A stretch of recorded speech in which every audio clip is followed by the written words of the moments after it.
السلام علیکم ورحمۃ اللہ وبرکاتہ۔ بسم اللہ الرحمن الرحیم۔ آج ہم دیکھیں گے حج کی تیاری۔ 7 ذی الحج مغرب سے لے کر 8 ذی الحج فجر تک آپ کا مولم آپ کو مینا جانے کے لیے کہے گا۔ تبھی آپ کو جو احرام پہننے کی ترکیب بتائی ہے اس طرح پہن لے۔ اس کے بعد 2 رکعت نوافل مسجد حرم میں جا کر ادا کرنا ہے۔ اگر آپ کے پاس ٹائم نہیں ہے تو آپ اپنے روم میں بھی پڑھ سکتے ہیں۔ اس کے بعد نیت کرنا ہے، اے اللہ میں حج کے احرام کی نیت کرتی ہوں واسطے اللہ کے، یا اللہ میرا حج آسان کر اور قبول کر۔ اس کے بعد 3 مرتبہ تلبیہ پڑھے۔ ابھی آپ احرام کی پابندی میں آ گئے ہیں۔ پھر مولن آپ کو 8 ذی الحج کو مینا لے کر جائے گا۔ سارا دن ساری رات مینا میں گزارنی ہے آپ کو۔ رات کے وقت میں توبہ، استغفار اور درود شریف پڑھتے رہے۔ رات کے اندھیرے میں اللہ تعالیٰ کی ذات ہوتی ہے، وہ اپنے بندے کی پریشانی دیکھتا ہے۔ 9 ذی الحج کو مولن کی بس آئے گی اور آپ کو عرفات کی اور لے جائے گی۔ راستے میں درود شریف اور ذکر کرتے رہو، اور پھر مولن آپ کو عرفات کے خیموں میں پہنچا دے گا۔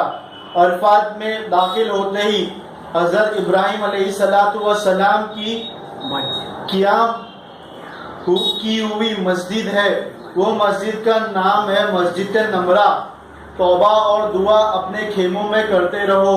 مسجد نمرہ میں جانے کی کوشش کرے۔ عرفات کے میدان میں اتنے خیمے ہیں کہ آپ راستہ بھول سکتے ہو، یہاں آپ کو مسجد نمرہ دور پڑ سکتی ہے، اس لیے خیمے میں ہی نماز پڑھ لے اور دعا کھڑے ہو کر مانگے۔ اپنے ماں باپ کے لیے دعا مانگے، اور جو وفات پا چکے ہیں ان کے لیے دعا مانگے، اور پوری امت کے لیے دعا مانگے، اور صحابہ کے لیے بھی دعا مانگے۔ اگر تھک جائے تو بیٹھ کر بھی دعا مانگ سکتے ہیں۔ خیمے میں لیٹنا بیٹھنا جائز ہے۔ ظہر اور عصر عرفات میں پڑھنا ہے، مغرب عرفات میں نہ پڑھے۔ جیسے ہی سورج ڈوب جائے کبھی عرفات سے نکل کے مزدلفہ جانے کے لیے تیار ہو جائے۔ راستے میں تلبیہ پڑھتے رہے۔ پیدل جانے والے حاجی مغرب کا وقت ہو جائے تو بھی نہ پڑھے نماز۔ مزدلفہ پہنچ کر عشاء کی نماز کی راہ دیکھے۔ عشاء کا ٹائم ہوتے ہی مغرب اور عشاء کی نماز ایک ساتھ پڑھے۔ پہلے مغرب کی فرض نماز پڑھے اور اس کے بعد عشاء کی فرض نماز پڑھے۔ سنت نوافل فرض نمازوں کے بعد ادا کرے۔ مزدلفہ میں پوری رات کھلے آسمان کے نیچے رہنا ہے، تو پہلے سے ہی 70 یا 80 کنکر چن کر تھیلی میں رکھ لے۔ پوری رات میں جگ کر عبادت کرنا افضل ہے۔ مولن فجر کے نماز کے پہلے ہی بس میں بیٹھنے کو کہے گا مینا لے کر جانے کے لیے، پر آپ کو فجر کی نماز کے بعد تھوڑی دیر بیٹھ کر پھر بس میں چڑھنا ہے۔ پیدل بھی مینا جایا جا سکتا ہے، پیدل جانا افضل ہے۔ مزدلفہ سے مینا صرف 3 کلومیٹر ہے، 3 کلومیٹر کا رستہ ہے۔ مینا پہنچ کر اپنے خیمے میں اپنے سامان رکھنے، اور آج 10 ذی الحج اور آج حج کا تیسرا دن ہے۔ آپ بڑے جمرات کو کنکر مارنا ہے۔ مسجد خیف کے پاس بڑا جمرات ہے، اس کو اولا کہتے ہیں۔ دوسرا جمرات اس کے آگے بیچ والا اس کو وسطیٰ کہتے ہیں۔ تیسرا جمرات چھوٹا ہے، اس کو عقبہ کہتے ہیں، جو مینا کے نزدیک ہے۔ آپ حاجیوں کو صرف بڑے جمرات اولا کو کنکر مارنا ہے، زوال سے پہلے مارنا ہے۔ ابھی سے جمرات کو ہم شیطان بولیں گے۔ بڑے شیطان کو 7 کنکر مارنا ہے، اس کو رمی کہتے ہیں۔ کنکر مارنے کے ٹائم یہ بولے اللہ کے نام سے شروع کرتی ہوں جو سب سے بڑا ہے، تاکہ شیطان ذلیل ہو۔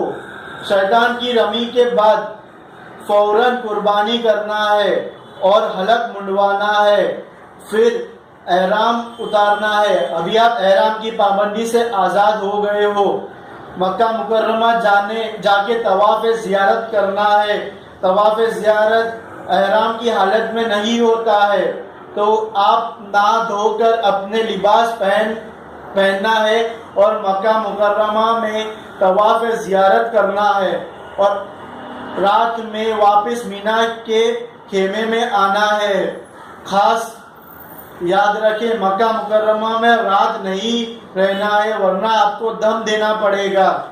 جیسے ہی عمرہ کی طواف کی نیت ویسے ہی عمرہ کی جگہ پہ طواف زیارت بولنا ہے اور صحیح بھی کرنا ہے صفا مروہ کی۔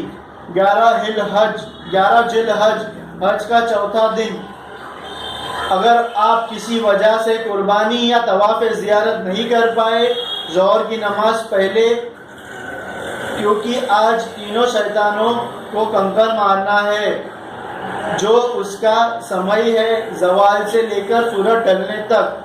پہلے چھوٹے شیطان کو 7 کنکر مارنا ہے، پھر بیچ والے شیطان کو 7 کنکر مارنا ہے اور پھر بڑے شیطان کو 7 کنکر مارنا ہے۔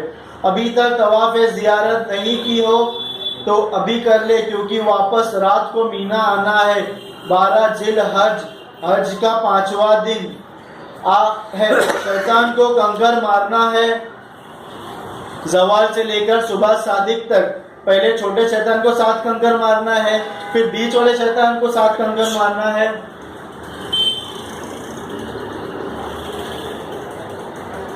اور پھر 7 کنکر بڑے شیطان کو مارنا ہے۔ ابھی تک طواف زیارت نہیں کیا تو مغرب تک کر لے۔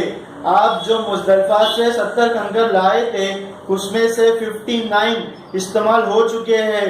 مینا مغرب کے پہلے چھوڑنا ہے۔ اگر کسی وجہ میں رکنا پڑا تو 11 ذی الحج کو بچی ہوئی 21 کنکر مارنا ہے۔ اگر آپ کا 13 ذی الحج کو رکنا نہیں ہوا تو 21 کنکر مینا میں ہی چھوڑ کر مکہ مکرمہ آنا ہے۔ مکہ میں طواف زیارت کے بعد طواف وداع کا وقت شروع ہو جاتا ہے۔